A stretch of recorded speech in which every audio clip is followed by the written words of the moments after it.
And good evening, everybody. Here we are again in the wonderful Elite Universe, the wonderful Elite Galaxy.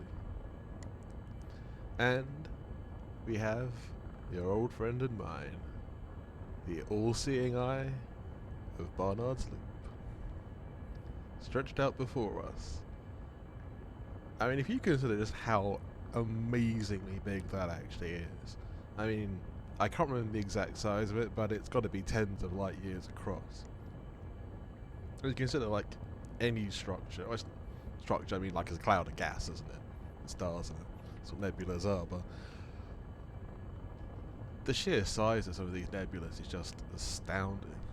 I mean, Barnard's Loop's unusually large, this is true.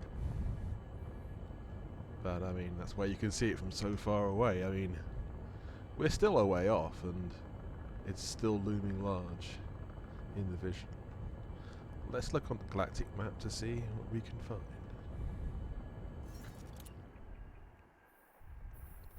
Okay, as I zoom out, at the moment I am in the flame sector.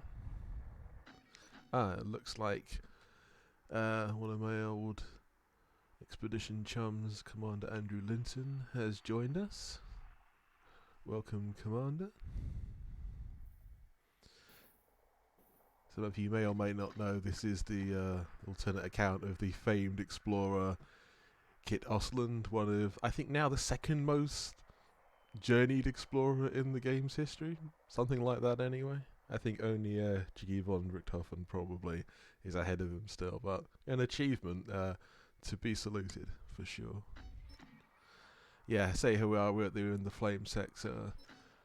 About to move closer to Barnard's Loop, and it's where we were before the cursor is in the Witchhead sector. Yesterday, and now we're continuing our journey to the nearby areas of Barnard's Loop. Really, I say Barnard's Loop, I mean that and the surrounding area. You've got the loop here, the red part in the middle. Then you obviously, as I zoom in, you have very small number Messier 78 and you have the Running Man Nebula, which we're actually heading to as our sort of least first sort of significant waypoint, and the star V1773 Orionis, obviously after the constellation of Orion itself. And there's that from another view. Obviously then the reddish orange of Orion Nebula, and then you have a sort of almost cylindrical shape of stars there, or saw, depending on how you look at it. But it's again in itself a spectacularly large nebula. And then we zoom out still further, and we're looking around the back of the Barnard's Loop area, and with the Horsehead Nebula to the rear of it. But yeah, it's that sort of arc looking for, as we were previously saying the other day, many of these systems here within the loop itself are permit locked. Here we are, see, requires unknown permits.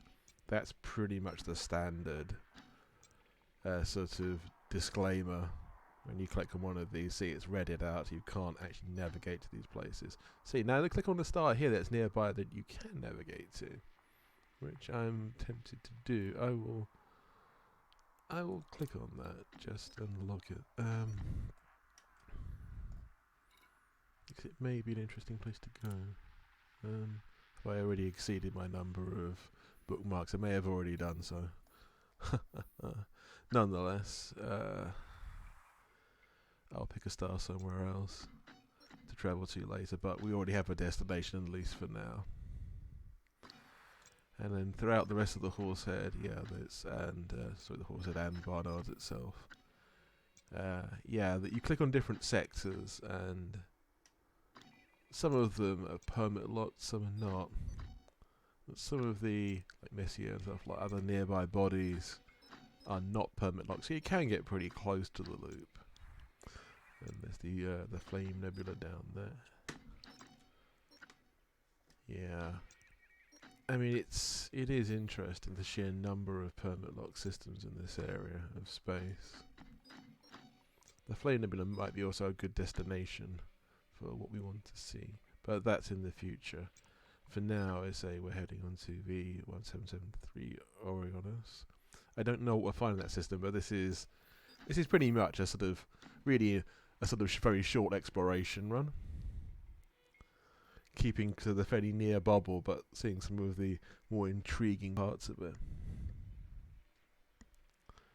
But here we are. Let's return to the game proper and get on our merry way. See if we can see the good commander on the external camera.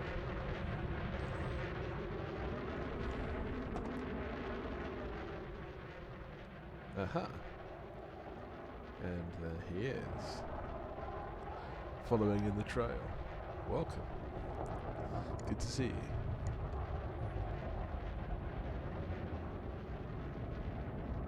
Commander Lenton and his Asp Explorer, well, looks at it. Yes.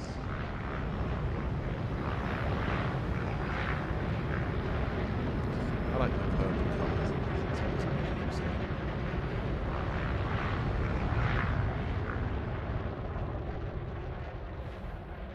Yeah, it's been a while since I've done some formation flying.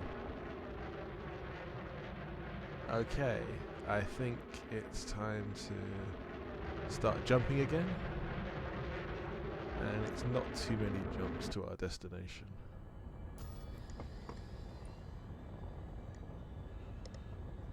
It's 5 jumps from my drive, and I've got about 71 light years of jump. Yeah, at the moment, yeah, I'm doing about 288 at the moment meters per second.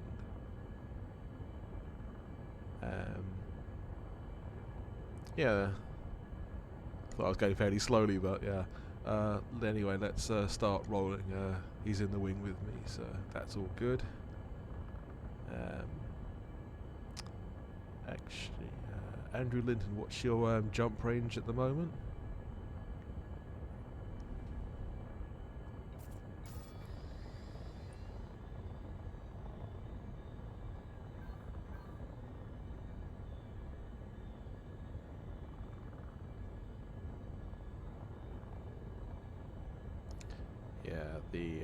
I write in the chat as well. The target system is V1773 Orionis.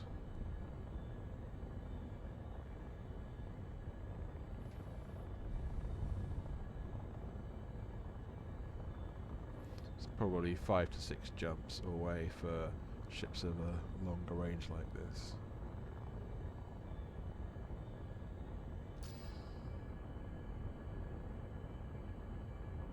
Okay, and I'm going to start rolling now.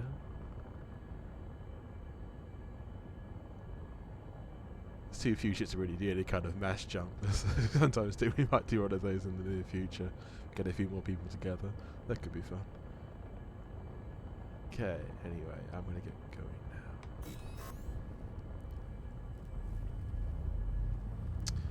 How's everyone doing in the chat? I hope you've been having a good day, wherever you may be in the world.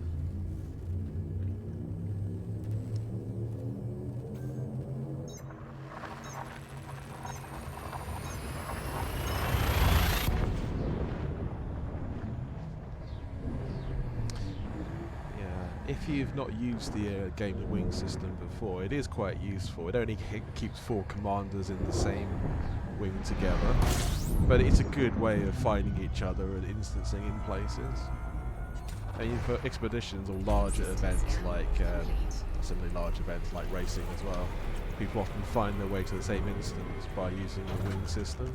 Like one person will be like the anchor of that instance, and then try to wing people in this way. Once people are then accepted to the wing, they will then enter the instance as targeted of the sort of the anchor player, and then once they get into the instance, they will drop out of said wing, because say the wing is can be only 3 other commanders other than the actual anchor person. And so then you can get more and more people in that way, and then obviously the second person who's now in the instance can also start adding people to a wing. So all of a sudden you could potentially get 6 people being winged simultaneously, and the number grows and as the instance builds.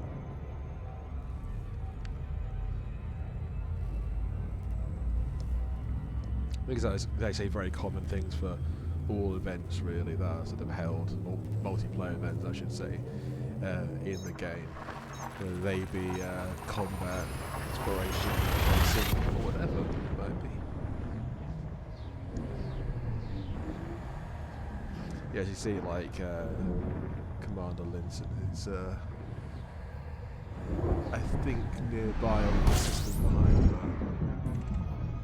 The jump range is only slightly shorter than mine, so you should be doing quite similar kind of jump pace.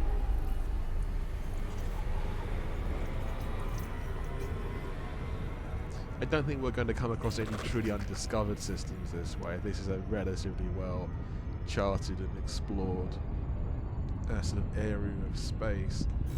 I mean, you can't guarantee everything has been mapped in terms of individual planets, that's true, but system-wise, there's probably most things have been found. I would have thought. It does surprise you sometimes. Oh yeah, Kit Austin Andrew Linton makes a good point there about the wingman nav lock option. Yeah, that's always a good one. I tend to use that actually when I'm trying to find another wingmate, especially on planets.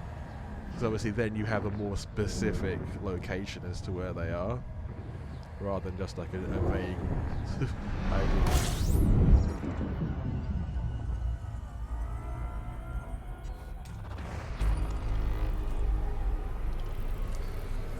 Yeah, there's interesting variety of stars here. You can see ahead some very sort of bright ones. We're not specifically looking for like giant stars at the moment, just interesting places. It's interesting as you jump through system to system and closer to these nebulae. Yeah, obviously the view changes. Even a few light years can change the view sometimes quite dramatically. But yeah, you can see the 2 nebulae in front of us. Well, actually, the smaller nebulae as well there, but it's sort of almost barely visible right now. Still, onward we go.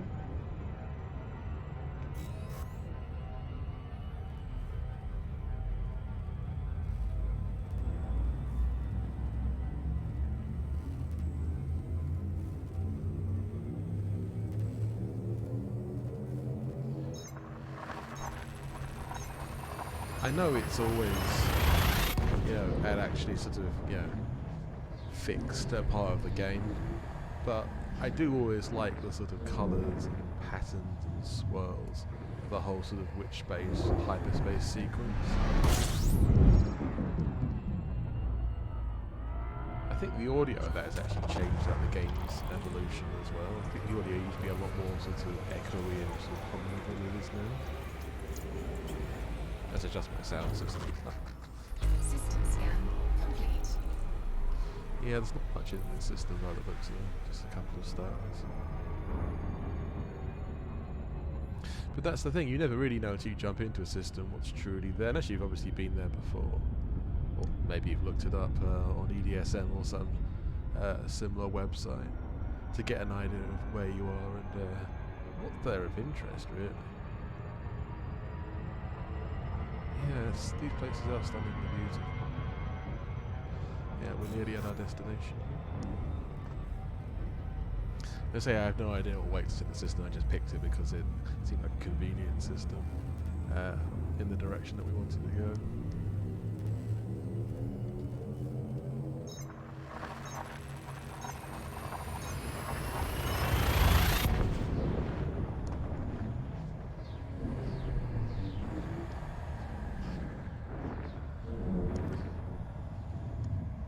So this evening I'm just going to go through some fairly sort of standard, continuing as I've done the last few times, some sort of fairly standard exploration techniques and skills, scanning planets, the FSS scanner, things like that really. There's not much in this system, unfortunately. Again, this is another 2 bodies and they're both stars sort of system, so that's a little bit disappointing. There is Commander Linton over there. I will peg myself down slightly in speed so I know what we're doing. Okay, this particular system, I say, doesn't seem to actually contain very much, so let's have a look to a surrounding system. Ooh, Harrow. It's a Class M star. May or may not contain anything of interest, but yeah, here we are at the edge of the Running Man sector, and the nebula of that name.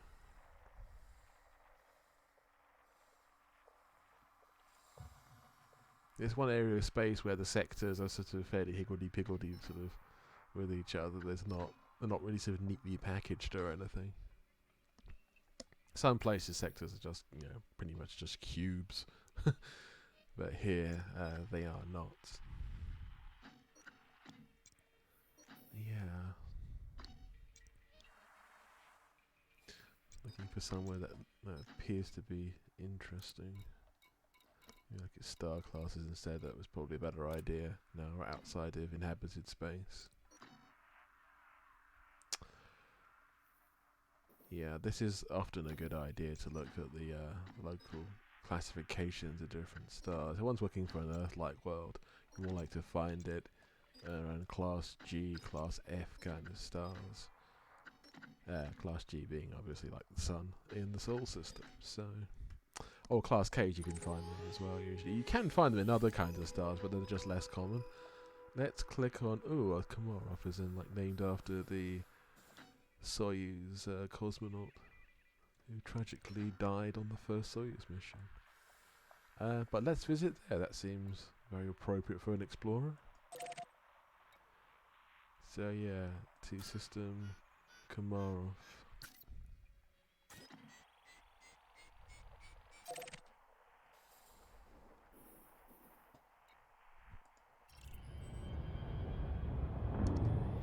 Well, that's the thing, Kit, that I'm not sure I'd call you Andrew or Kit at the moment.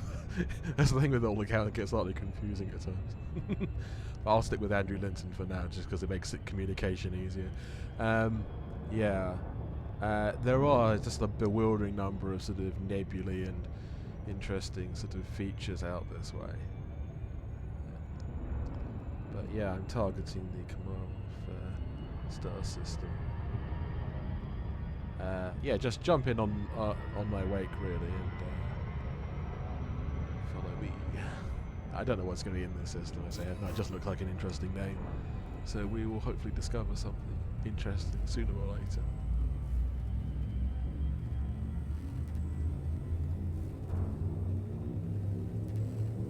Obviously there are a lot of star systems out there in the galaxy, maybe even the majority that are sort of Class M stars that have all the icy worlds, i.e. kind of unremarkable, but then again, that's a lot of the matter in the galaxy, comes from sort of unremarkable places. Not everywhere can be special or spectacular.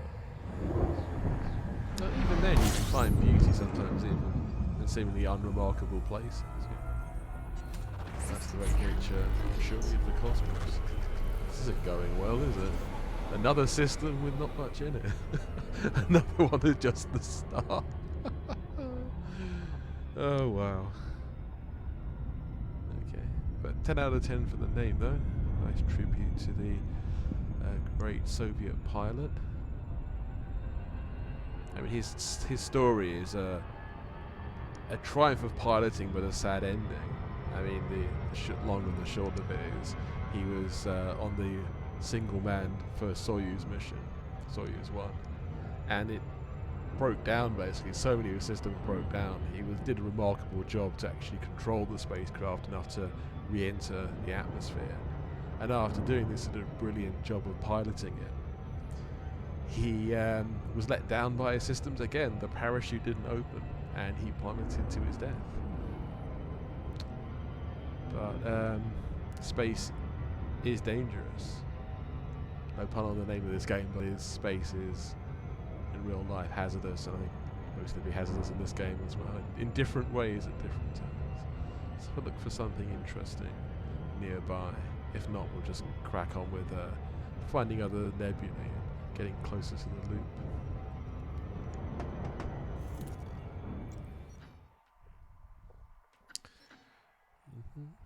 T. Orionis looks. Well, that's a good name, but say no guarantee of anything interesting. Let's go to this Class G system here to see what that will yield. If I can't find an interesting system soon with these, I'll say I'll just keep ploughing on towards other nebulae.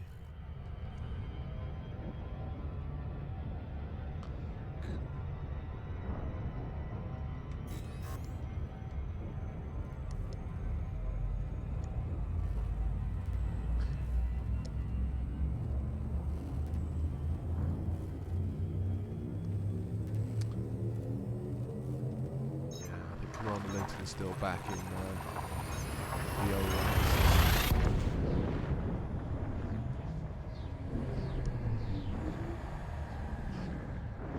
Obviously, amusingly, I'm running a Ryan's Chariot at the moment, so yeah, it's. I wasn't really thinking about it, to be honest. But yeah, it's true. I also make a habit of scooping every star that I come to. I'm beginning to wonder if one thing in this cluster doesn't have planets, because I haven't found a single one so far. Again, another star system with 2 bodies in it, and both of them stars. Not a single planet. That's a little bit disappointing. Yeah, that's the other star over there. I think it'd probably best look elsewhere.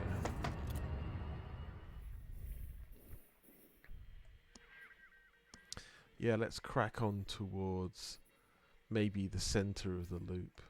Maybe in the Flame Nebula we will find something of interest. It's not as big a nebula, this one. See there the trapezium sector is as well. Yeah, well, a lot of these sectors are very small compared to others in the game, which are like vast sections of space. Yeah, let's go to this trapezium sector one here.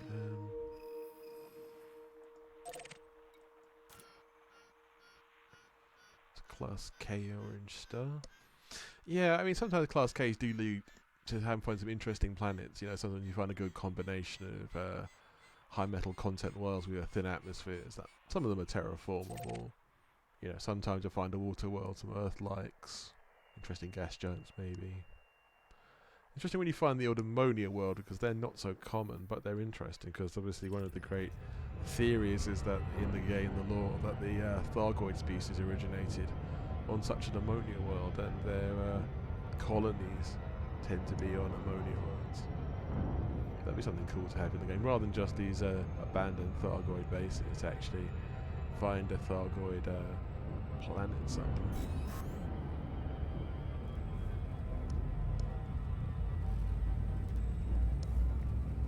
I'd like that. But again, these may be TM soon. Soon TM, sorry.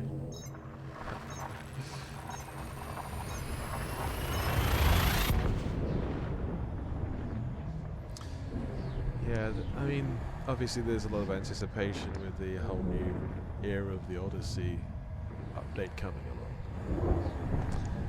But yeah, there's certain bits of the game probably won't change all that much after the update, in spite of all the changes. I mean, I somehow doubt like the number of alien civilizations is going to increase or something. We hopefully might get more Guardian ruins, maybe some nice, more interactive Thargoid activity, or just even like they say Thargoid stations, worlds, etc. Even if they're not landable just yet, it would be very interesting. Yeah, see the view again is changing as we fly through the nebula.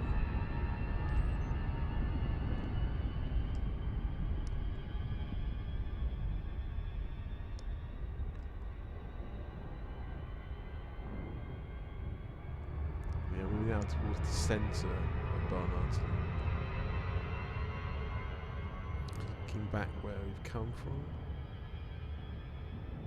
So towards the bubble. Where we're going. The Flame Nebula straight ahead.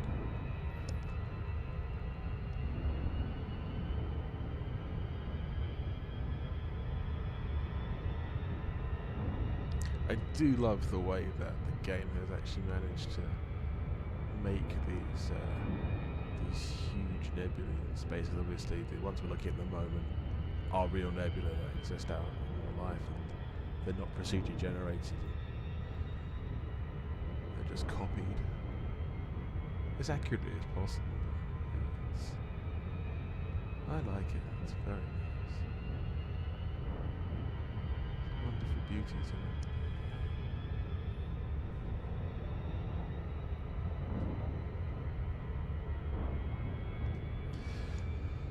Ah, yes. But let's continue.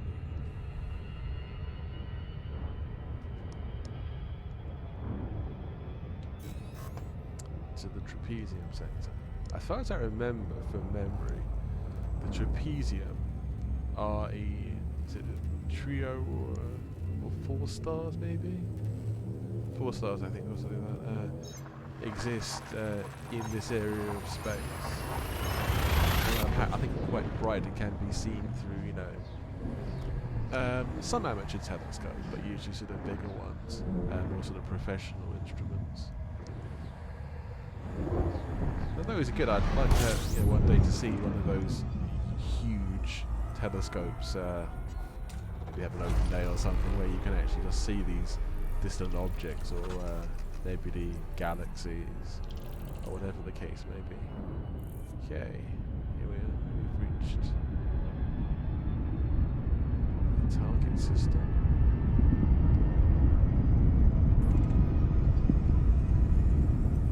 See what we can find. It looks like there are planets here. So I will try and scan now, actually. This seems like an opportune moment to do that. Okay.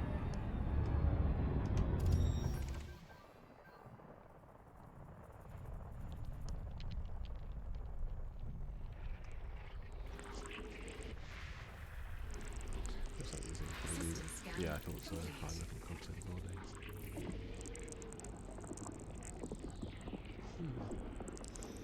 Actually, let's check this one out.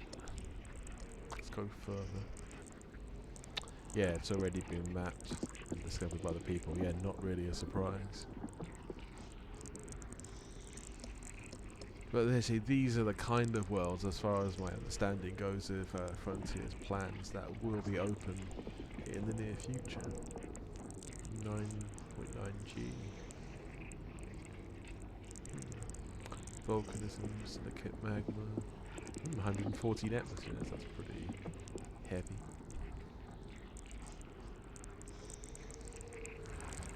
Okay, so any other bodies in the system? Yeah, we've discovered everything planet-wise. Okay.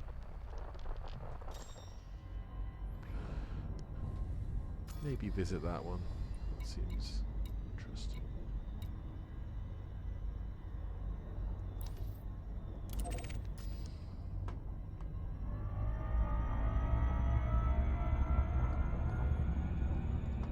Click the system map. Yeah, this is the system configuration. The class K star. See, type T. Brown dwarf. Yeah, I thought class M, red dwarf. Then if we go to the orrery map, shows you more the direct sort of representation of the orbits and the relationship to these different bodies. We're zooming in on our target, which is orbiting another body there.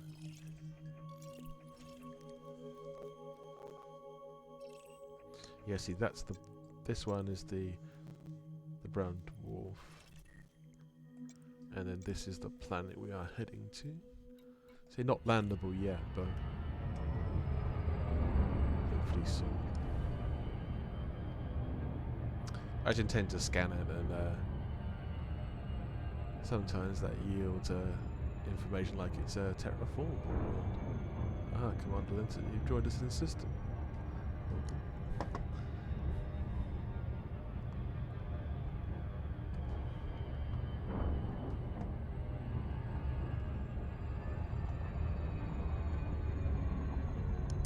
There's the streaking rays of the brown dwarf. As we go down. Class T star.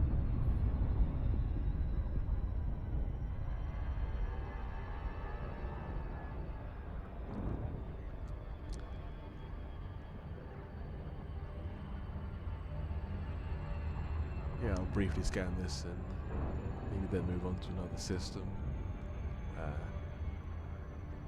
There's plenty to choose from in these parts, definitely. Yeah. A lone world in the vastity of space.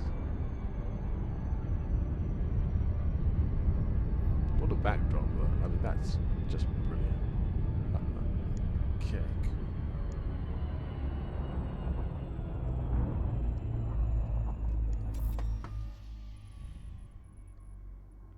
Apparently this one needs 6 probes for efficiency.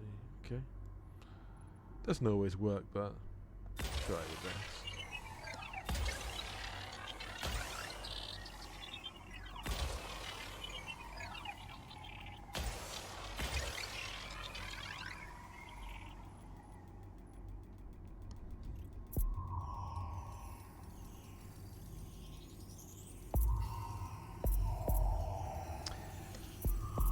Andrew Linton, I think if you follow the nav lock, it tends to show you which system the person's going to. Also, if you go to the galactic map, it will show you where the wingman is as well. So it's that's one of the easier ways to follow if you want to follow system by system where the other person is.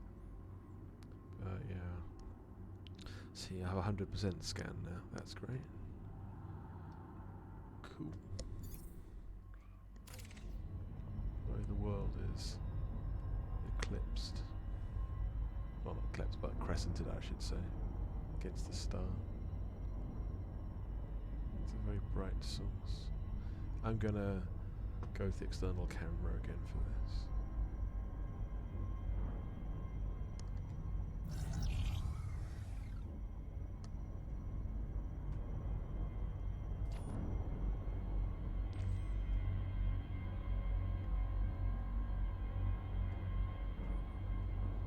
You see that looks like a meteorite. That's Commander Linton over there. Like a spinning comet through space, but one moving way too quickly to be a comet. They're very bright, the FSD drives of other spacecraft, aren't they? It's always great when you see sort of expeditions with so many people flying through the same place at the same time. Usually after a mass jump, all maybe converging on the same location to a meetup usually. See, it's looking all around. It's everywhere you look. There is a nebula of some kind. Most of the pinky sort of area is still Barnard's Loop.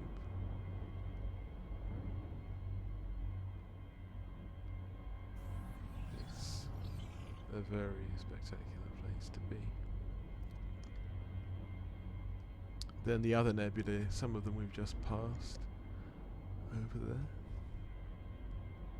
It's usually most of the places that you are, there's usually one nebula nearby if you're near a nebula at all, but here there's just so many, it just becomes almost silly in places. Like, how many nebulae can I see here? Well, just in that one shot there's 5. So yeah, that's just in that one shot. Another shot, I can see at least 3, so yeah. It's a pretty busy place to be. It's a big place that's very dramatic.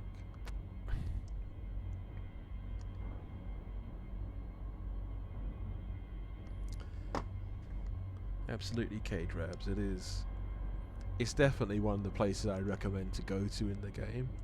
Because, I mean, not everyone's necessarily a deep space explorer, but these sort of trips to the sort of near bubble space, you know, within a few thousand light years, sort of easily done. And there's lots of really, really cool stuff to see within a few thousand light years, definitely, of the bubble.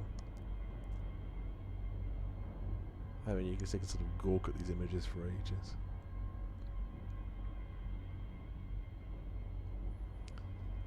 But I will continue.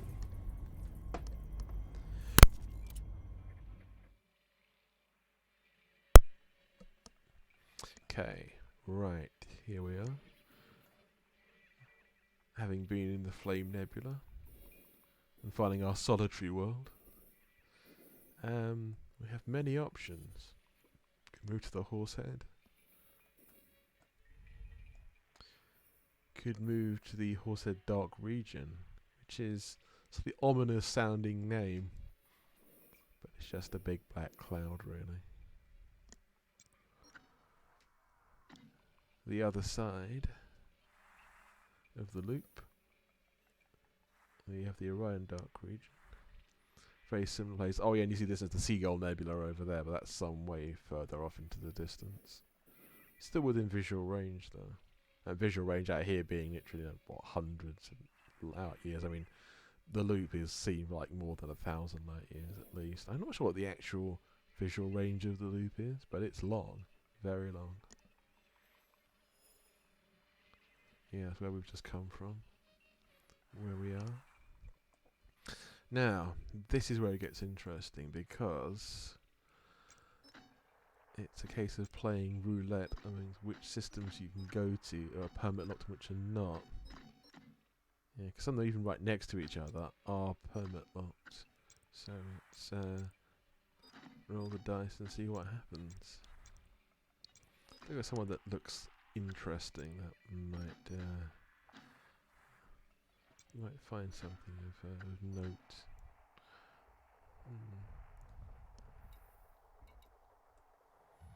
Something maybe within the loop itself. That looks like that system might be quite a good place by the looks of it. B-class star there. Randomly pick that one. And let's try and navigate there. The only thing obviously with these permit lock regions, sometimes the navigation computer can be somewhat slow, or yeah, sometimes it doesn't even block properly. So it's being quite good today. I'm crossing fingers. I mean, having a long range kind of helps as well.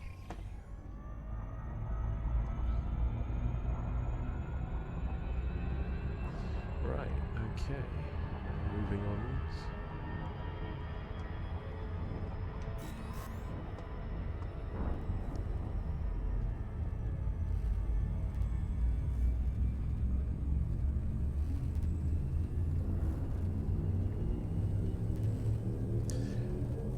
I mean, one of the hopes that I have for anyone watching this is either to show places that people wanted to go or have never been, or just curious about, really, or if you're interested in taking up exploration even at a sort of fairly local level around the bubble.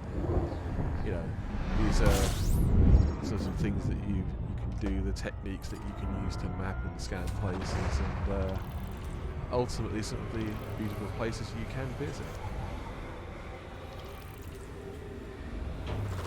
Obviously, well, I've mostly been talking today about, the sort of clusters of nebulae in this region. But yeah, individual planets can definitely yield their own treasures. I mean, even some ones that aren't landable at the moment have like very sort of beautiful characteristics about them, not just visually, but also the way that you see that when they eclipse against stars or nebula, or just see them in their own sort of light, I suppose.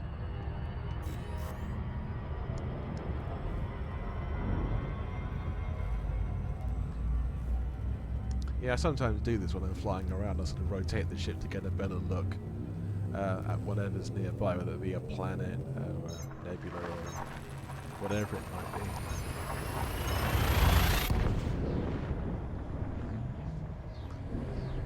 Obviously in Elite, I have majored in exploration above everything else. And I suppose I'm kind of known for it, but I've done most other things at some point, and we'll probably do some of those at different times in future streams. And we've come up with 0 in terms of planets again, which is a shame, but still. We're into a different position now within the whole Barnard's loop area. I think this is actually within the loop now, rather than at the centre, where the Flame Nebula was sort of nebula that's like kind of in the middle. But now it's let's get slightly further out. I mean, look at this area ahead. It's super dense. There's like a very deep kind of pinky colour.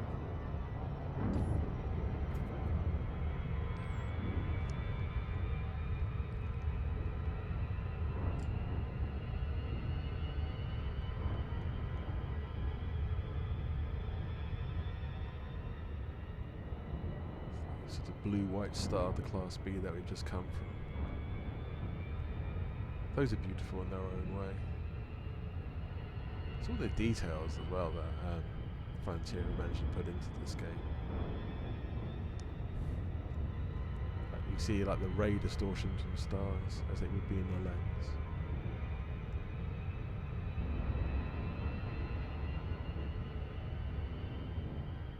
Other than stars that are permanent, not every star that you see in this game you can travel to, as long as you've got the range. So interesting, that layer of space is quite sort of bluish. I was just looking at it, it goes into sort of brown and then fades into kind of pink. This area here, yeah, it does look particularly intriguing. Going from the sort of rose-ish on the right. I know some people correct me on my language for use of colours, but I don't have a sort of artist vocabulary in that regard.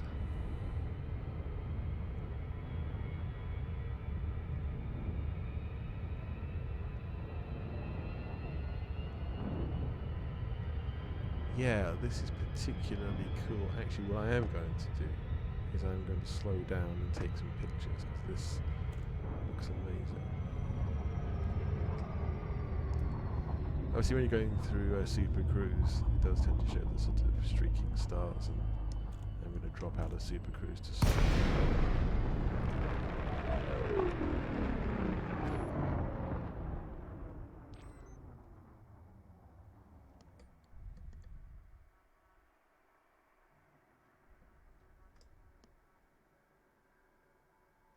That's an unobstructed view.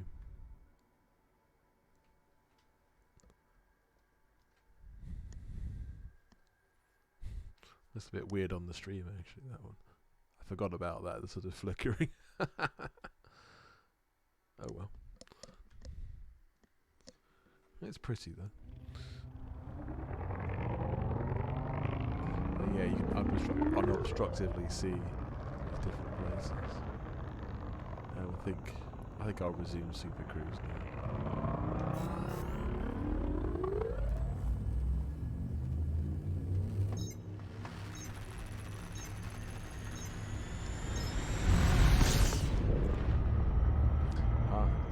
Hello.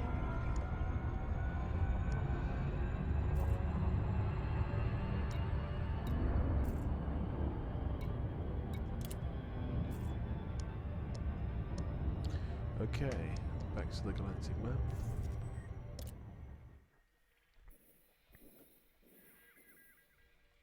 I hope all these planets in this area haven't been stripped of their... the stars haven't been stripped of their planets in this area. That would be annoying if they had. Let's try this other one, this Class G here. Yellowstone.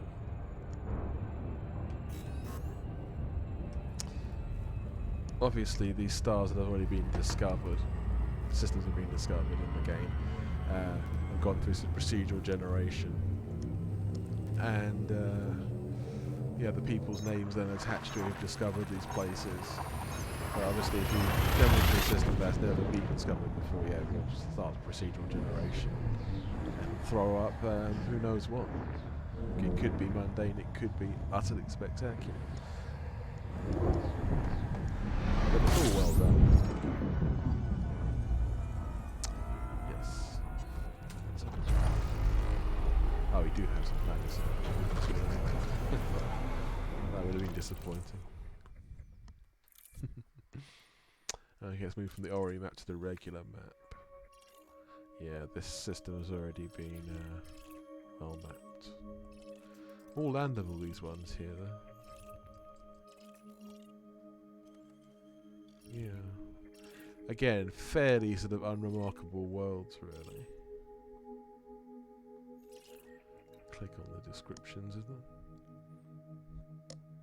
Yeah, metal rituals.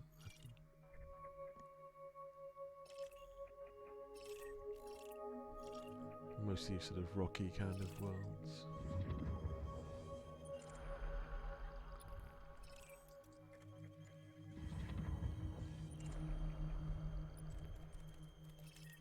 Yeah, fairly unremarkable system overall.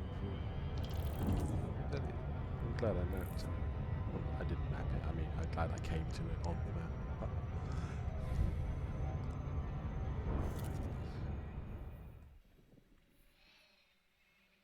Yeah, now we're into, well, bordering on the Horsehead Dark region.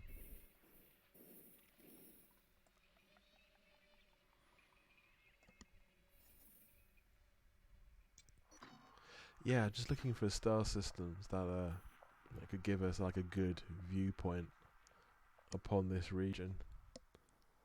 Where we are at the moment, sort of at the outer edges of the loop,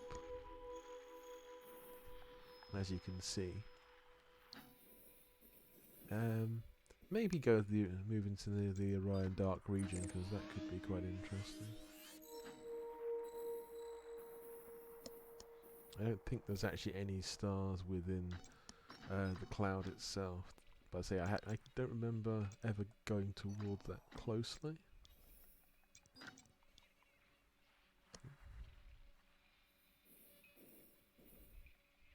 But then again, black against space, it's not so easily seen, is it?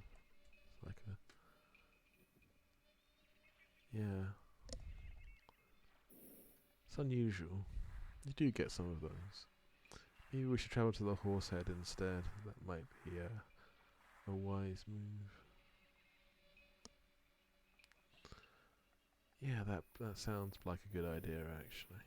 Let us travel to the Horsehead to see what it reveals. Ah, permits. The whole Horsehead Nebula off limits to us. It is indeed. That is a shame. We can't actually even get that near in some cases. Some systems, sure. Yeah, that looks like a good idea. Right, let's go to this system here, or this other class K1. As a viewing point really for the nebula.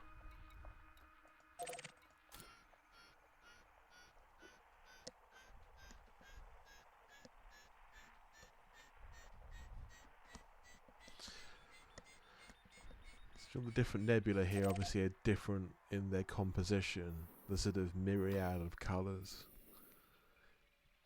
Each colour being a different gas, or predominantly a different gas.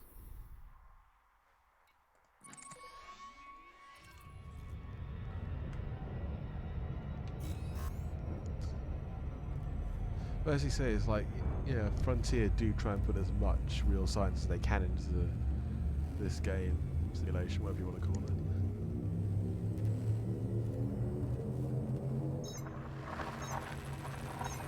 It's usually through the astronomy part. Obviously the way that a lot of the spacecraft movies are not strictly still scientific. Some of it is. Some of it really isn't. Or at least not conventional science anyway.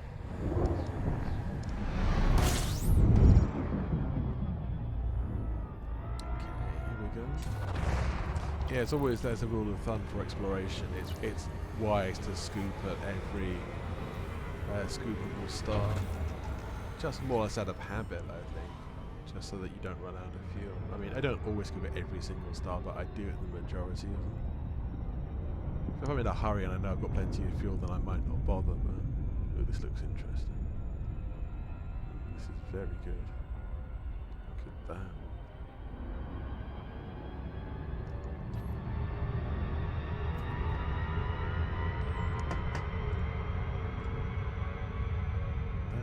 Spectacular.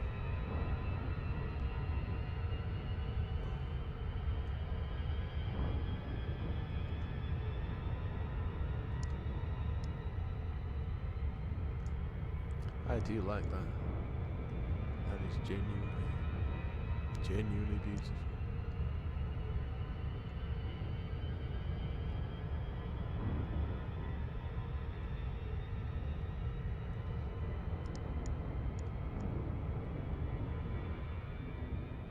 It's a shame there isn't sort of more detailed scientific sensors you can use in the game, like trying to scan the nebulae to see what the composition is. Because obviously some of the stars are within the nebula, that we've been to.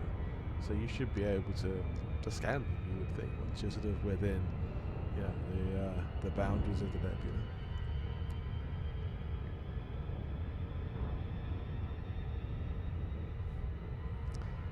Yeah, no worries, Andrew Linton. Just had to make a couple of jumps, I suppose. I'm only like 4 light years longer range than yours, but it shouldn't be too much of an issue, I would think. You might have to go around slightly.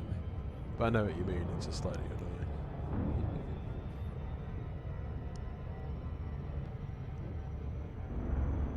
There's so many places around here that you just stop and think, oh my, that's beautiful.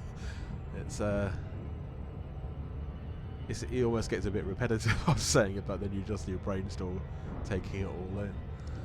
It's great.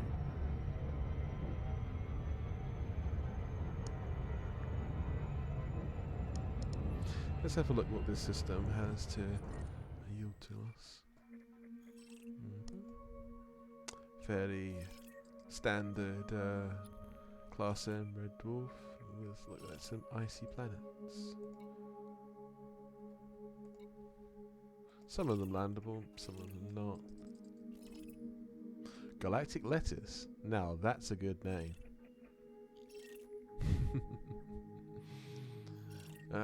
Commander Galactic Lettuce, whoever you are, well done. Stone Age Vulture. Oh, that's also a good one too. Yeah, it's always somewhat anything from the mundane to the wacky and the deeply comical. Witch Face. I like that also. Commander Witch Face, you've also got a good name. See, Dave X is like, that's a little bit unimaginative. I mean, I must admit my command name isn't the most imaginative in the world. Some of my main alternate account is a bit more amusing.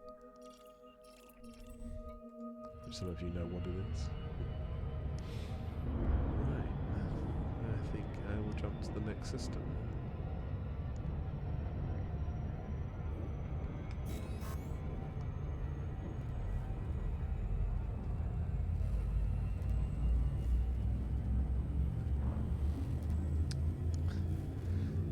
At some point this evening, I think landing on a planet is probably a good idea. Just have a look around. Maybe go through the tours. Just explore the place, really. Some explorers have, a habit of landing at the end of every sort of session that they're exploring within the loop. They just decide to land for the night or wherever the nearest sort of landable body is. I don't always do that. I do it sometimes, but I think most of the time I tend to be like in orbit of a body or just flying through a system at a random point. Because space is space and you can spend a lot of time in space if you need to.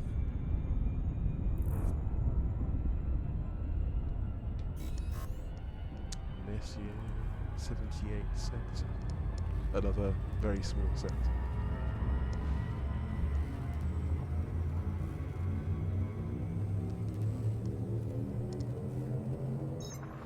That's obviously one of the wonderful things about the MMO that is very dangerous. You can do anything you want within the mechanics of the game, and within every sort of area of gameplay, every gameplay style. You've got your own sort of so many variations. Say of people, even in exploration, there's so many different sort of approaches that people take.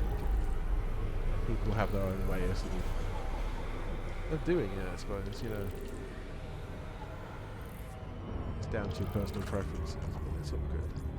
Okay, let's see what else the system has to tell us.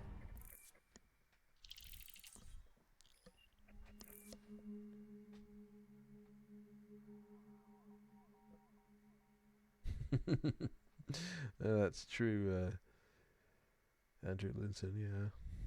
Someone would have thought that it set the total to 0.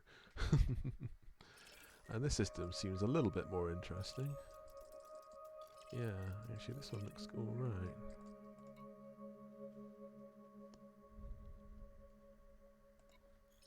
I like rocky planets with rings, especially when you can land it. That looks like it's probably fairly high G as well.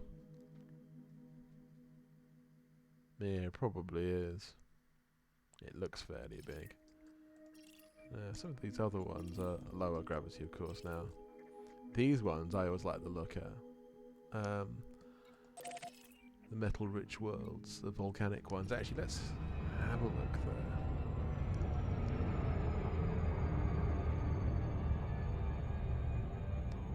Oh, it's in Cockney rhyming slam. Let's have a butchers.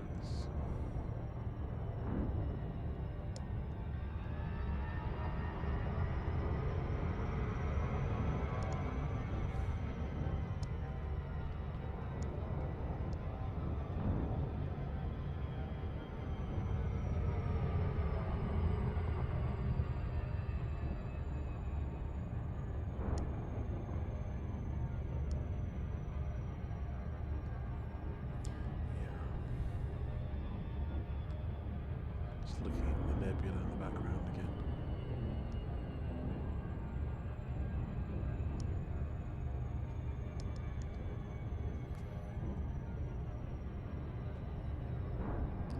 I would recommend trying exploration to anyone. It's not necessarily the work of a moment in the game, but as long as you've got a range of probably about 30 light years or any more than that, it's a bonus, really. You can get most places with 30 light years, about 99.5% of the galaxy, something like that, is successful with that kind of range. So it shouldn't be too difficult to do that, just to get the best fuel scoop you can, best FSD that you can. Yeah, get a detail scanner, and hopefully an SRV as well, and you're good to go. Sometimes you have to do that and hit the road, as it were, and fly out into the galaxy and see what you can find. I mean, the first time I started exploring in the game, I had barely suitable equipment. I literally had a hauler with a 17 light year range, a basic discovery scanner, which isn't even a thing in the game anymore, and I just flew out there and scanned as many things as I could. And it went a few hundred light years, really, because I was having that kind of range. It's difficult to do much. See, these volcanic worlds, I always like the look of. These would be very interesting landables. I don't know if these are going to be actually unlocked in Discovery or not. Through Discovery, in Odyssey. That's a question that no one's really answered yet. I haven't heard anything about it, so I'm assuming probably not.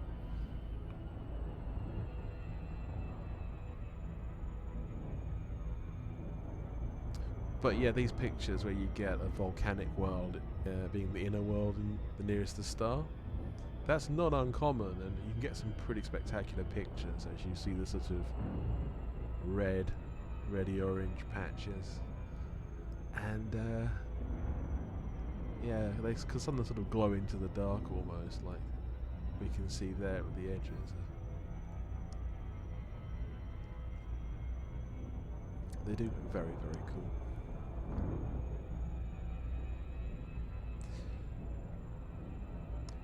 Well, there you go, Andrew Linton. That's it. It's you did Hall Type 6. Yeah, I think I was the same actually. I think my second exploration vessel was actually a Type 6.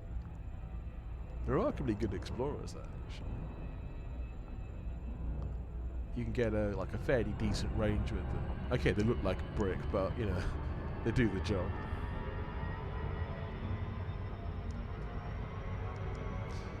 Obviously, I think at this stage of the game, most things can be used as an explorer, more or less. The Guardian FSD boost has definitely helped. Obviously, engineering has helped a great deal. And with those things in combination, you can usually get a pretty decent range out of most things. Obviously, like the sort of conventional explorer ships, you're more likely to get a very good range out of those.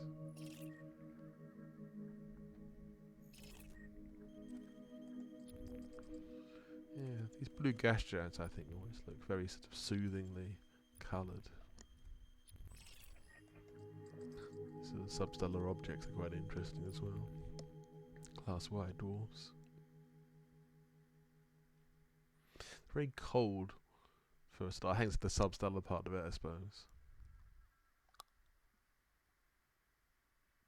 Yeah, as it says, effectively very large gas giant planets with some stellar properties. Yeah, that's interesting. When 28 geological sites on it. It might be worth a look, actually. Yeah, let's go there, actually. That sounds like fun.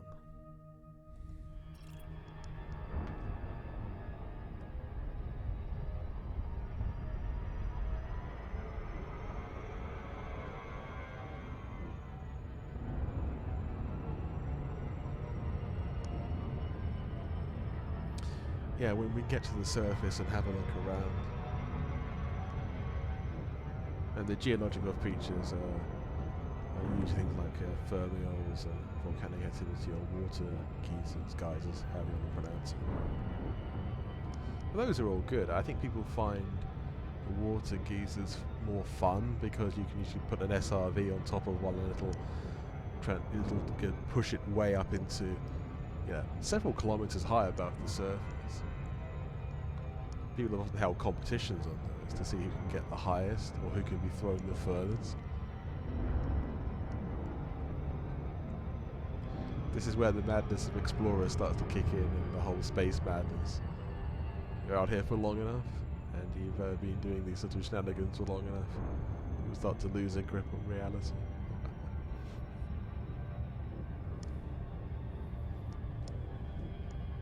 Space madness is real, I tells you.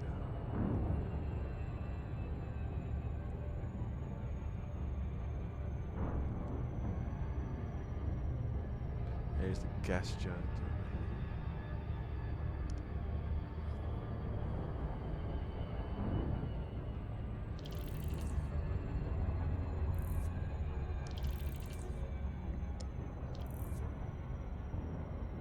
It's a pretty big ring system there. That class 1. Huge disc. See the automatic scanning going off on the right hand side.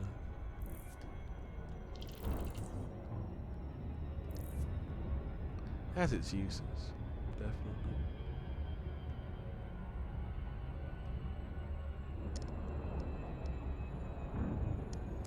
But with exploration particularly, it's like, I think, most ships can be adapted for exploration quite easily. You don't need to spend a huge amount of credits to do that. Obviously, the more you can spend gives you more flexibility, bigger jump range, bigger capacity of all kinds of things into it, bigger SRV bays, fighter bays, etc., etc. It's quite a small world indeed, actually. Let's have a scan to see what it's all about.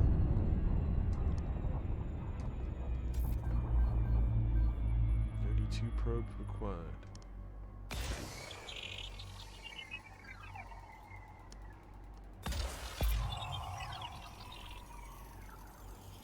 Surface scanned by 50%. Surface scan complete. Good. Excellent. Right, let's see what it has to tell us.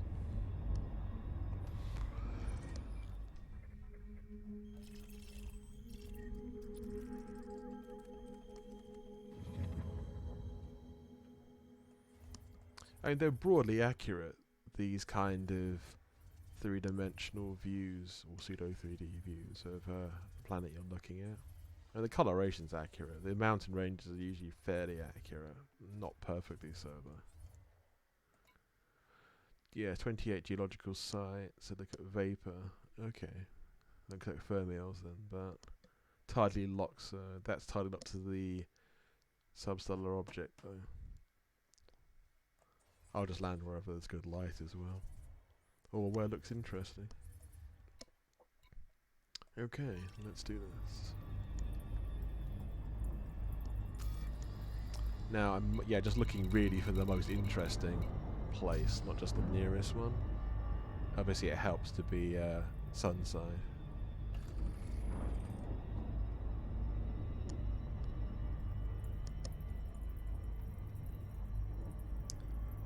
Especially if you've done expedition scouting, you obviously end up looking for certain kinds of places, like deep craters, mountain ranges, canyons, obviously the geological and biological sites that you can find on various worlds. These are all certifiable meetup locations. and different events can happen in these places. Like we've just been describing about the water geyser jumping. That's good fun.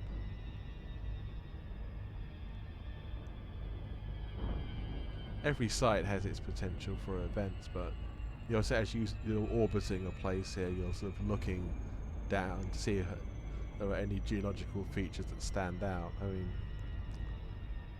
we're approaching this geological site here. It's geological 4.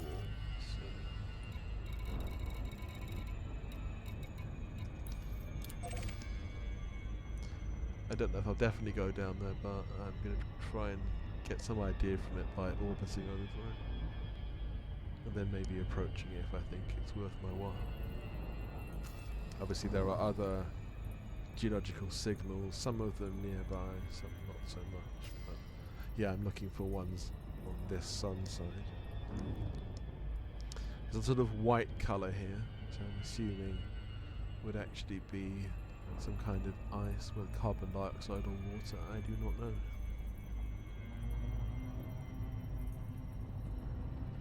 Showing the geological signal's not actually in it, because that would have been nice, but there's a difference of colour though. I mean, it is nice. Oh, there's interesting canyons down there as well. Ancient lava flows probably. They usually are, aren't they? Unless there's been running water on a body. The mountains in the distance over there, but I think I'll go to this geosite because that looks alright. I need to super quick out slightly further, just so I can get the glide correct.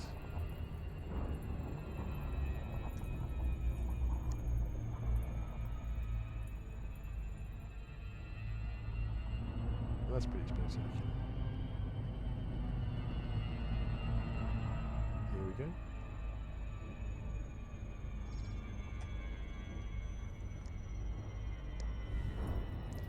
Yeah, this is looking pretty good.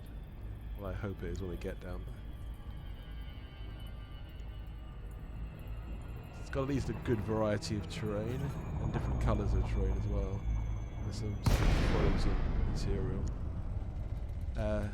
inside the canyons over here. All the ancient lava flows, sometimes referred to as rills. Like there's a few on the moon like that. I might check those rills out a little bit. Let's go to the geosite first. The advantage of geosites for expedition meetups is they are a fixed place and it's easy for you to navigate to, but at the same time it can cause instancing problems with the peer-to-peer nature of its instancing. That may change in future, but at the moment it's very much a peer-to-peer networking situation. What I am going to do is I will land in the middle of the crater here. You may be landing on the outside, but it doesn't make that much of a difference. I don't think it's not that big an area. Hopefully I can land here.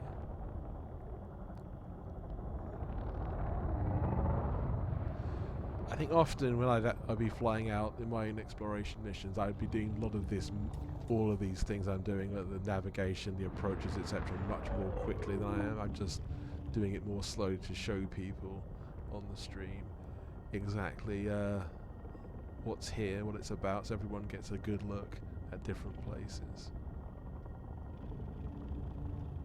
It'd be very silly if I rushed through everything and was like, well, I didn't see that.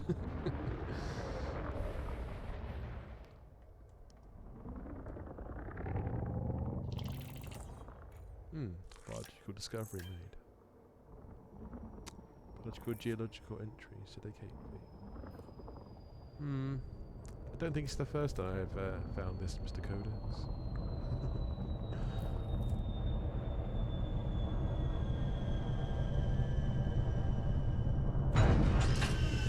Okay, let's go out the SRV.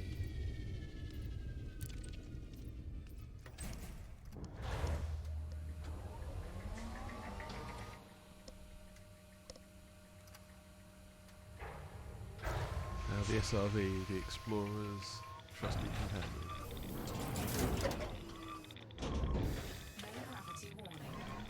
That's one of the few sort of, well, it's a shame that the SRV has never really been developed. It's the same SRV design that appeared at the beginning of Horizons, how many, about 4 or 5 years ago now?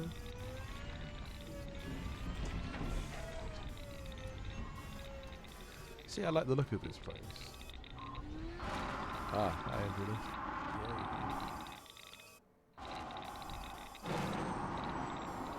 Yay. More SRV fun. Let's see. This, we have the Pucius Cobble. I always thought that sounded like a sort of elderly Victorian gentleman. Mr. Pucius Cobble.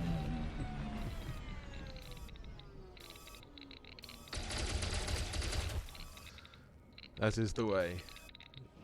Best to shoot it and ask questions later. No, not really.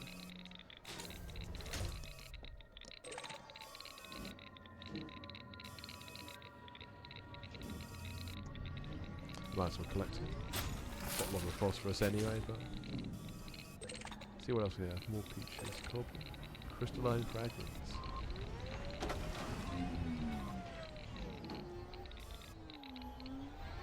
The SRVs are very easily tripped up. Yeah. Yes, let's go to the crystalline fragments. Seems very crystalline.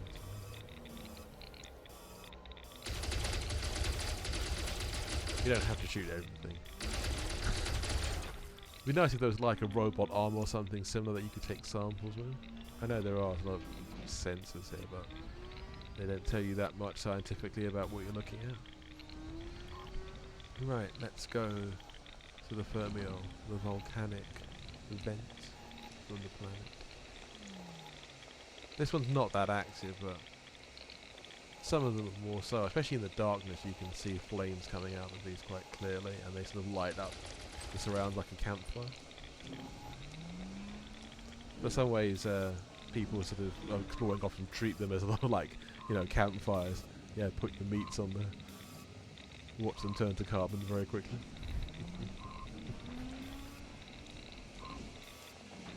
Actually, this is pretty cool. You can see the substellar object class Y over there just on the horizon, and right next to that you have the nebula.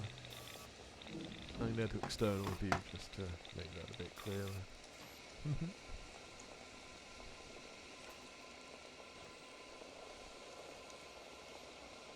Now that's good.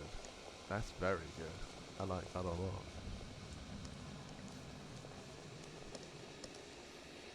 I mean, it's one of the selling points of Elite, isn't it? There's so many beautiful views that you can find in so many places.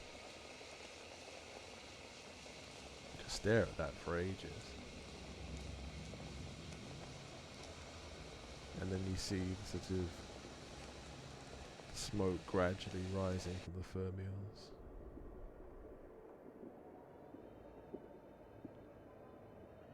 You hear the sounds in the background, sort of bubbling away. I think that's lava bubbling away. These aren't any water geysers around here. But that's a beautiful view, 100%.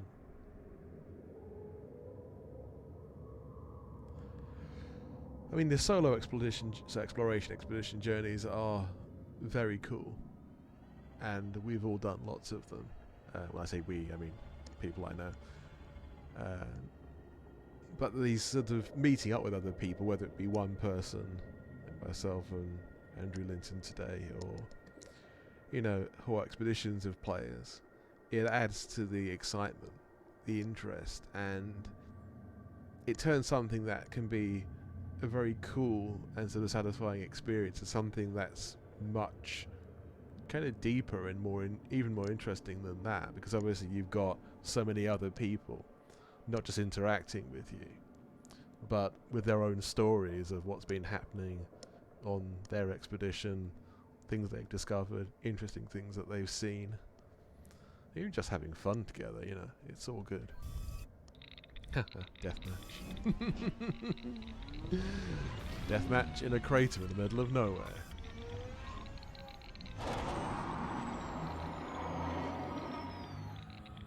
It's often been said that on these low gravity worlds it's easier sometimes just to fly across the terrain than it actually is to drive across it. I think that's true much of the time.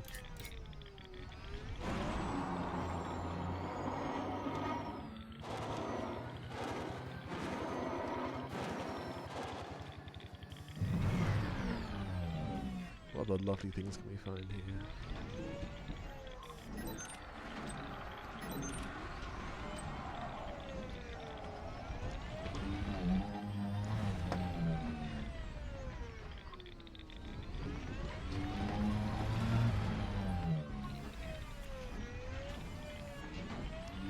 Most expeditions tend to be on the weekend, Saturdays or Sundays. It's very rare you find them at other times. Sometimes they get the odd week meetup, but the main ones always seem to be weekend, which is understandable.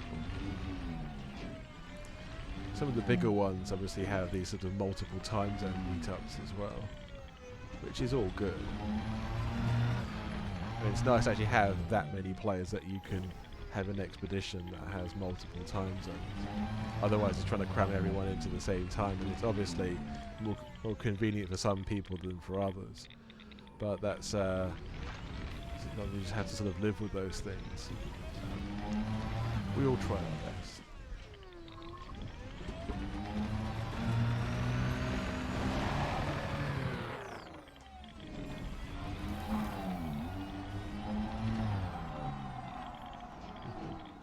SRV acrobatics, yeah, that is a good one.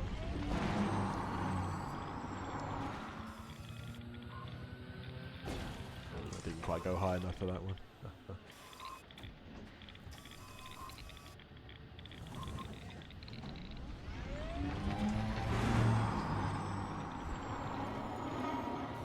It's kind of impossible these days to scare the living daylights out of people.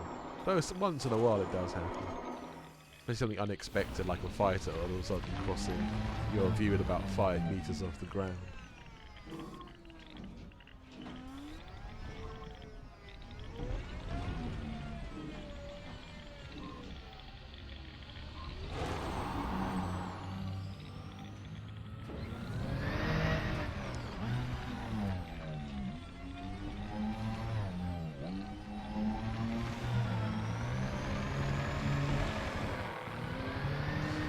I understand it doesn't go in a complete donut. It just kind of like hesitates partway. It's very weird. Once you break traction, you don't. Yeah, traction is broken. It would just keep on going as long as you keep your foot down on the accelerator. Metaphorically speaking.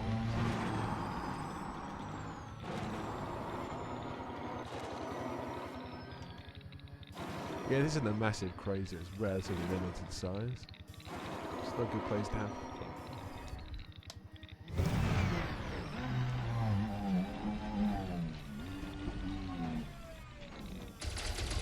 For science. Yeah, you don't want excuses. Hooliganism under the guise of science.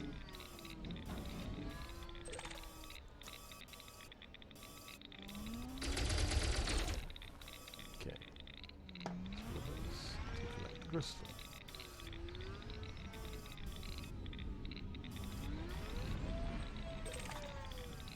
Neobium.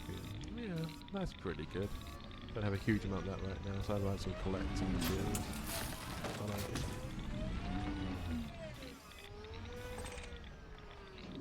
Needle crystals, eh? Come on, I need you for science. Well, I need you for my engineering, actually.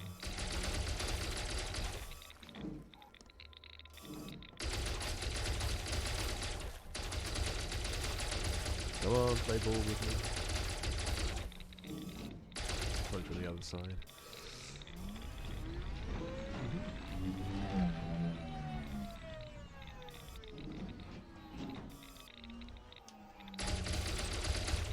Here we go. What do we have? Tellurium.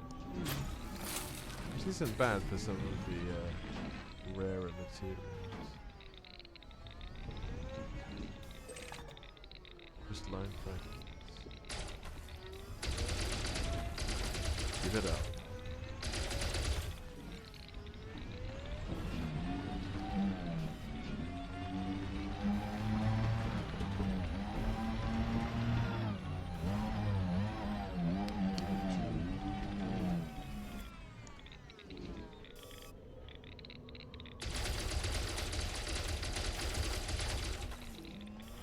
Yeah, sometimes it's not from the right angle, it's from the other side. But you often don't know until you actually shoot it.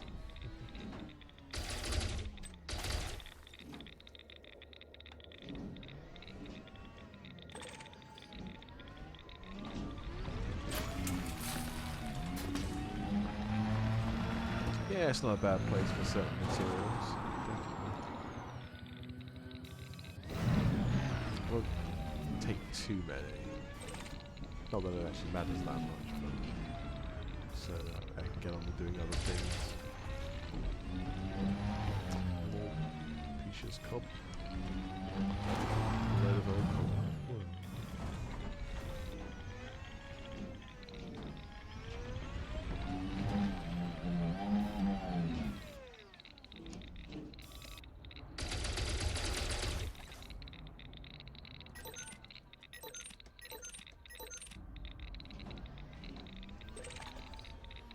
Iron. Boring old iron. Yeah, storage of iron is full now, so it's not been Precious cobble isn't actually generally that great.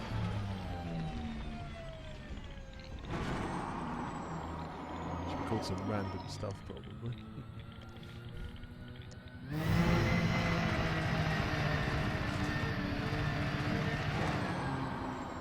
See if we can find any other slightly exotic materials or elements. Ah, I don't want any more precious cobble. It's more than enough. Crystalline fragments materials.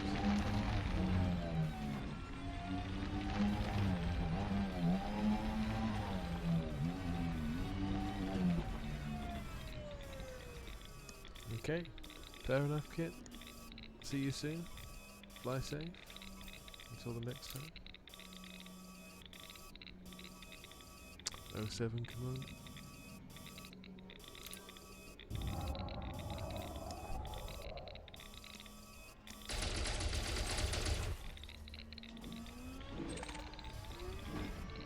Arsenic. Ooh. No, don't want any more precious cobble. Load of cobblers. Okay. That's fine.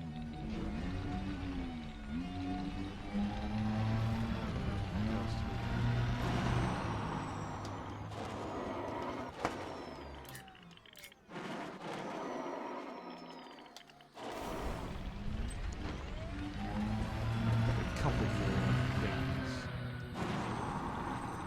Not precious cobble.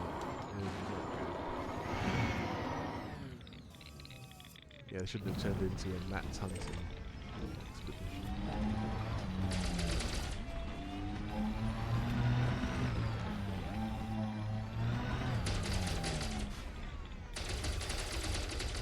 Come on, Javan.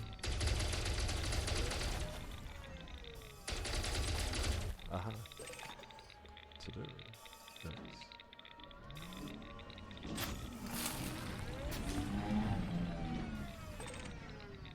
I'll take one of these also.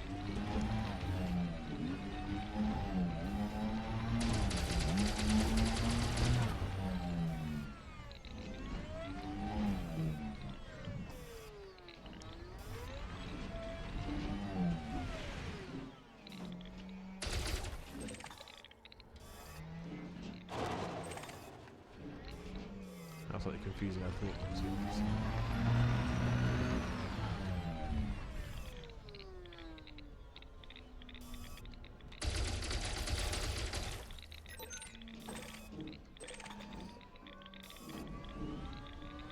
Maybe. Again, useful engineering material. It's disappeared.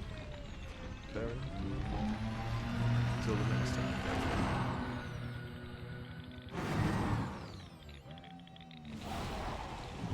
Yeah, I'll probably hit the road again to somewhere else. But this has been a nice place. I'm enjoying this crazy in the middle of the node. The SRV slipping around as it usually does on these low G worlds.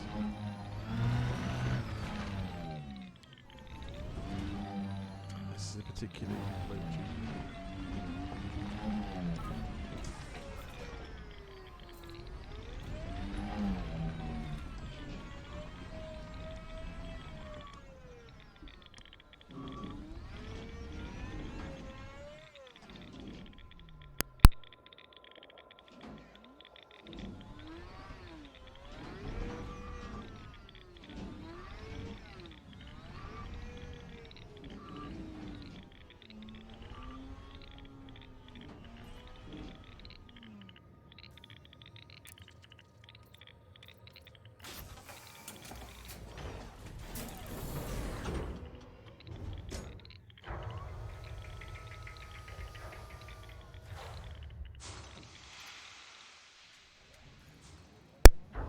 Yeah, I'll probably end the stream in about 20 minutes approximately. 2 hours is a pretty good number, I think.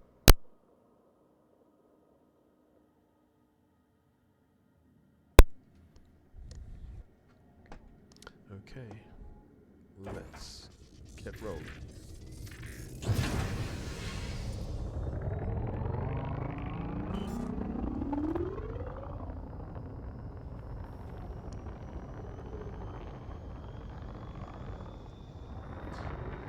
Yeah, this world is so small, you can always see the curvature of it, and not that high.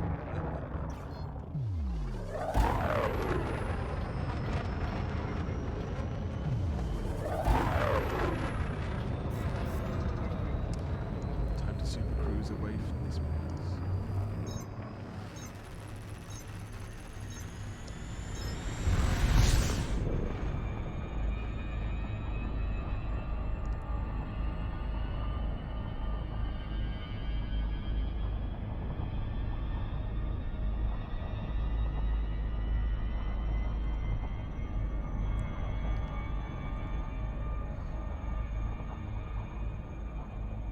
Anyone who's joined the stream later, welcome.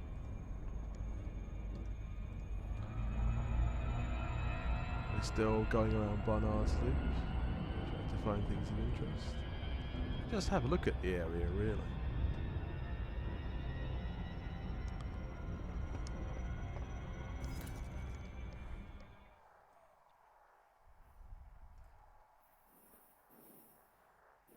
Yeah, the Horsehead is beyond our reach. Or beyond my reach now. Andrew Linton has departed.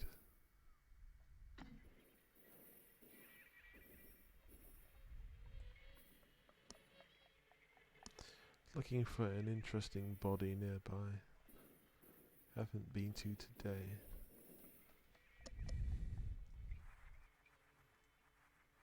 Obviously there's lots of individual star systems that fit the bill.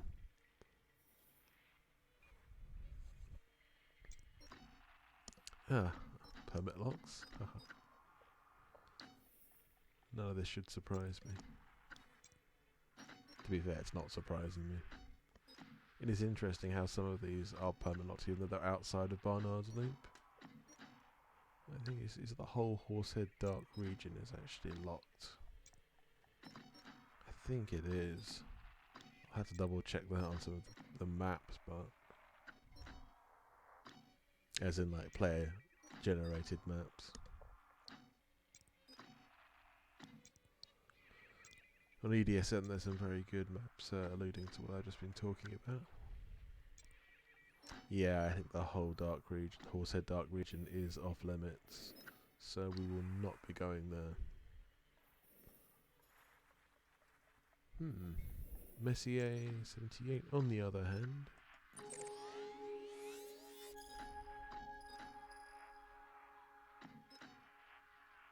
Yeah. Trapezium sector.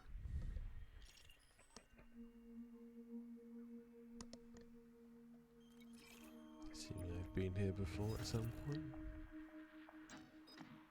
It always tells you. Most of these systems I haven't.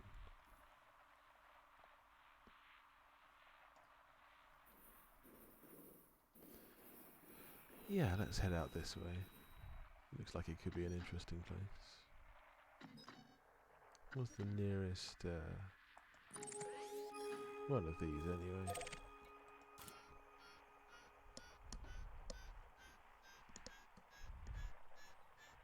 Yeah, if you were to look on real world astronomical charts, all these locations that we've been to today, in terms of the nebula at least, are all there and have all been recorded and wonderfully three-dimensionally modelled in this game.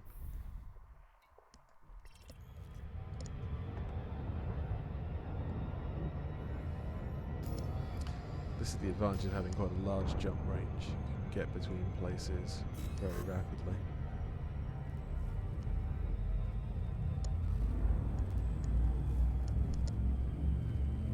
Obviously if you need to make smaller jumps and you're wanting to like check system by system almost, that's very easily because obviously it doesn't use that much fuel to jump between, let's say, very small numbers of light years.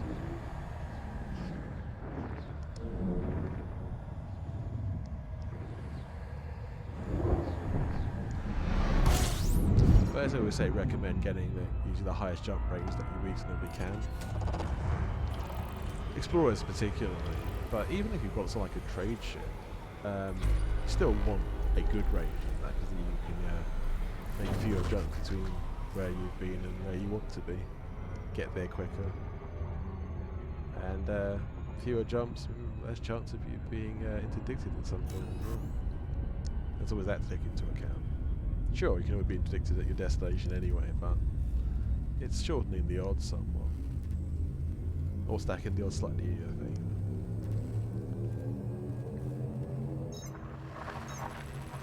It's always worth accumulating material, particularly FSD engineering, for those reasons. It's just generally useful throughout the whole of Elite, really. I mean, you don't even have to necessarily engineer things to like the highest levels of level 5. I mean, even if you only get a level 1 engineer unlock on lots of the basic ones, you can still get some, pretty useful upgrades on the sorts of off-the-shelf components that you buy at any starport. Sometimes not using particularly complicated or difficult to find stuff, like iron and carbon and very sort of common materials can be used for those very basic engineering jobs. It'll still give you a boost in jump range, or you can engineer like a small dirty drive, etc. Just small improvements can make a substantial difference to a ship. Obviously, not everyone necessarily wants to be engineered up to the 9s, but I would recommend looking into it to some degree. You don't need to spend a huge amount of time on it, but obviously the more materials you accumulate, the better chance you have of getting some sort of very good equipment.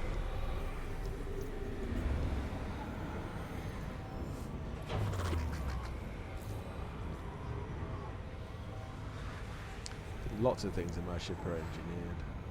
I'll have a look on the panel just to confirm that. Obviously the FSD I have is engineered. I've got some dirty drives on my thrusters engineered as well.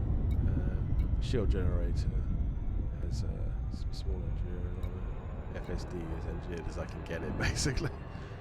Power distributor, same, mostly lightweight. Live support, lightweight, I think. Again, sensors too. Power plant itself is engineered being overclocked. The surface scan is very useful to engineer for exploration. So then you'll need fewer probes to probably cover planets. Therefore you can cover them more rapidly as well. But it's amazing how much weight, for example, even like marginal engineering on life support and sensors can do. That can increase range as well.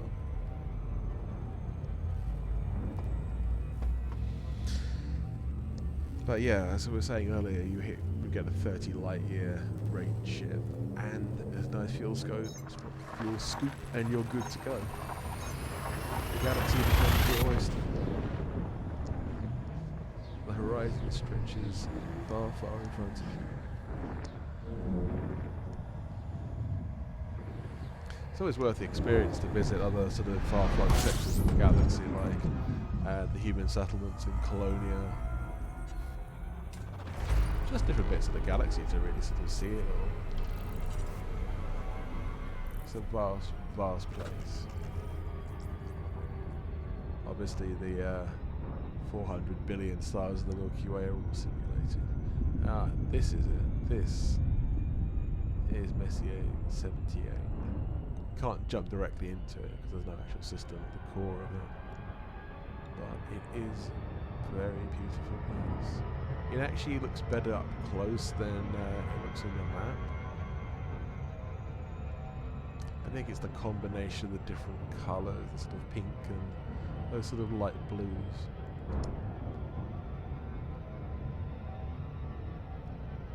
Oh, that's obviously when the pink is the Barnard's loop sort of arc. Brushing it, actually, Messier itself, so I misspoke there.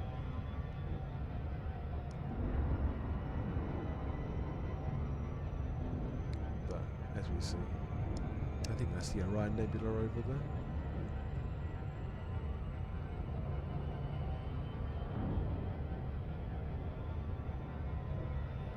Beautiful indeed. Let's go Dixon for you to have a further look.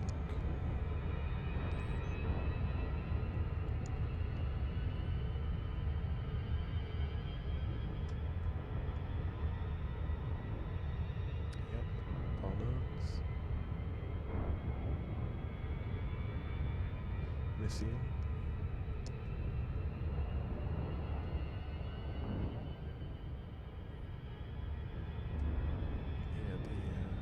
Orion Nebula.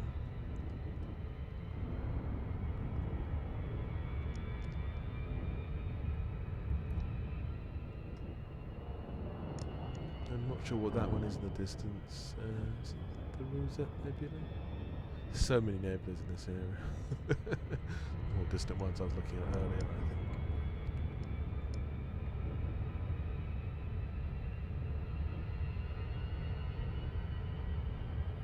Extraordinary, it really is. Oh, that's a nice picture. All the nebulas sort of arrayed in the same shot. I've noticed most players in the league, after not that long, get quite a good eye for good in-game shots. That's a good one. Yeah, taking the images from the game, and I think most people have got usually very good ones after a while.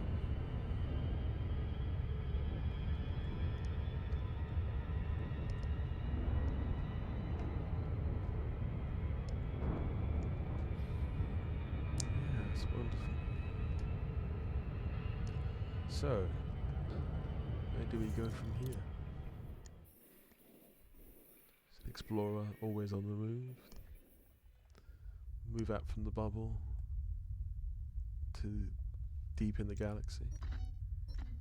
Over there is one of my ships, on one of the DSSA carriers, my Cobra Mark IV. That's further over. That's actually near one of the latter waypoints of what will be the Apollo 15 expedition that's coming up in July. Well, that's the nearest DSSA carrier to it anyway. But that's over there. This is zooming back to where we are here, in the sort of near bubble space. Moving further out towards the Formidine Rift, to the west of the galaxy, to my own DSSA carrier out in this far corner over here.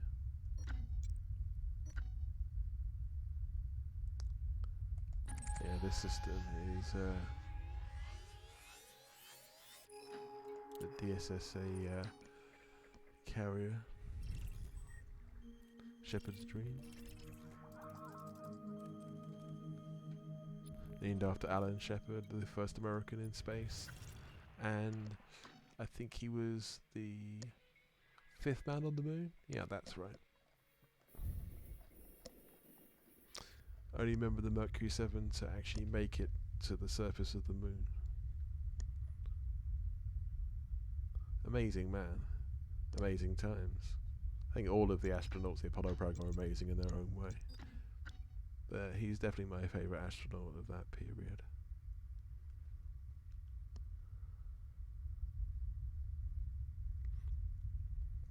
So many places in the galaxy to be seen, so many things to be discovered. Heart and Soul Nebula, out in the Formidine Rift, near the Formidine Rift.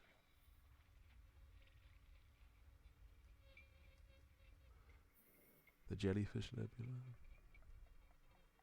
The Rosette Nebula.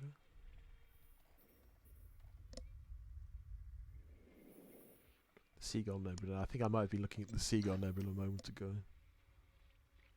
Could have been Rosette, but I don't think it's that close.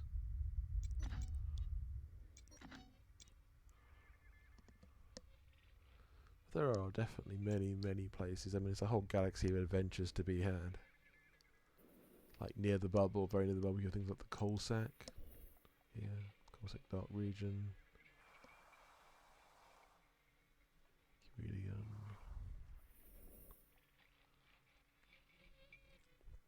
yeah, these different parts of like Lupus Dark Region. Now, the amusingly named Pipe Bowl and Pipe Stem near the Ophiuchus Dark Region.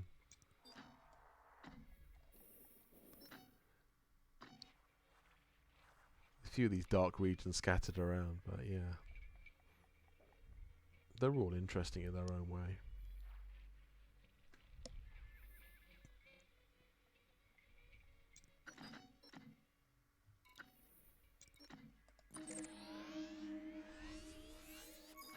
It's a planetary nebula further out.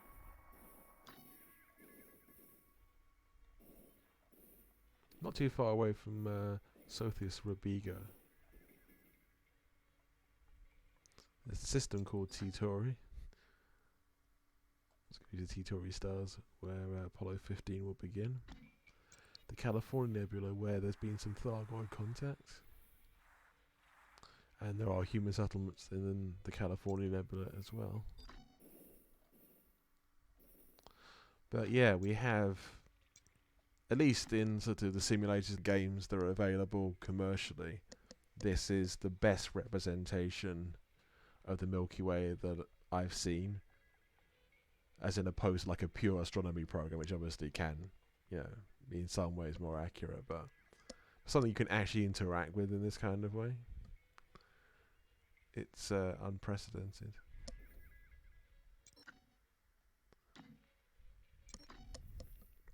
What I may do is fly back towards the bubble, and there's plenty of adventures to be had there, and also in near bubble space.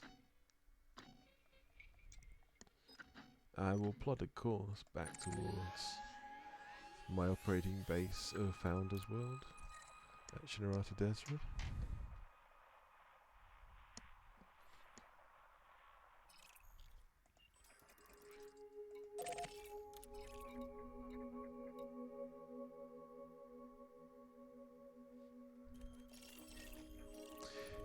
Not the most spectacular systems, but it is interesting. Replotting failed, huh? I think it's because of where we are. And there are some permit locks possibly in the way. That tends to throw the system off. So that's interesting. I'm glad that came up in a way, because that sometimes can happen when you're out exploring. If you encounter a permit lock system, it doesn't, because it tends to try and plot as close to a straight line as possible. I'll try and plot through an intermediary sort of place. I have to maybe go up a little bit in the galaxy, I think, to avoid this. Ooh. This region is also permit locked also. I'll go this way just out of interest. Yeah, I'll go this way and then I'll replot once I'm there, but yeah, it's interfere with the direct plot. Out of interest, I've just passed this, EX Cancri. This is the famous Cancri cluster of the Distant Stars expedition fame. A small cluster that for a long time in the early game was inaccessible until neutron boosting became a reality. And even then, it was only accessible by anacondas, and it was all a one-way trip. You could not get back from that place. I think now with fleet carriers, it is easily possible to visit the cluster and return because of the large range of said ships. That's actually the first expedition, mass expedition I was on. Was Distant Stars, led by Aramis and Dr. Kai, the people behind Distant Worlds and Distant Worlds 2. And also the first time I actually did any organisation for exploring. I worked for Dr. Kai as a wing leader.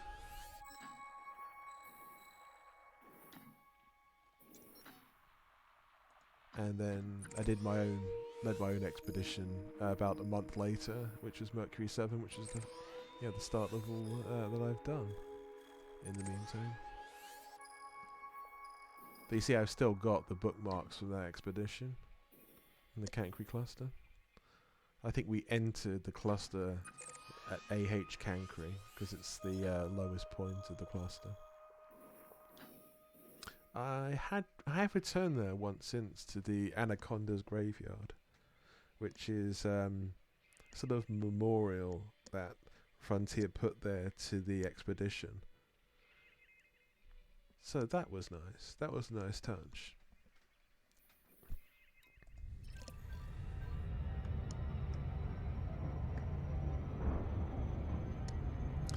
Okay.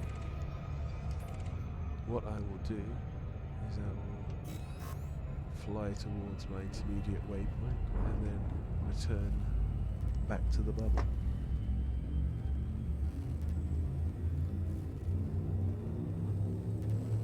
I will almost certainly, next stream I'll be doing will be Monday, and then it'll be around the time the alpha for Odyssey goes live. That's expected to be 12 midday, as in 1200 GMT, or that'd be 1300 GMT because of daylight savings time. No one likes daylight savings time because of this, just confuses everything. But yeah, it's on Monday I'll be streaming the new alpha, so that's going to be interesting.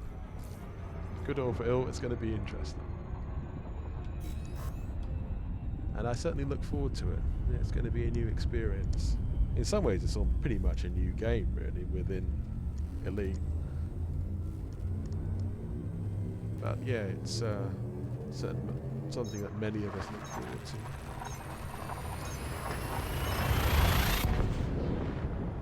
Continue our own adventures. On foot now, not just in SRVs and in ships, or on fleet carriers. But it'll be intriguing to sort of be able to basically taxi service your way across the galaxy. I know the phase 1 of the Alpha is going to be only one star system, but it's going to be interesting to see how much variation there can be within the one star system. Obviously there are going to be probably multiple bases, and I hear that you'll be able to set down like on the planet's surface somewhere. What if you can specify exactly? That would be interesting. Like, can you leave me at this volcano or something? That would be interesting. Many questions, many questions. But that's why I will be streaming it. And yeah, fingers crossed, it will all go well. Or at least it will bring more intrigue to us. Then obviously the different phases of the Alpha will proceed and we'll get more and more things. Phase 2 I think brings in spacecraft off the top of my head. I haven't got it in front of me at the moment.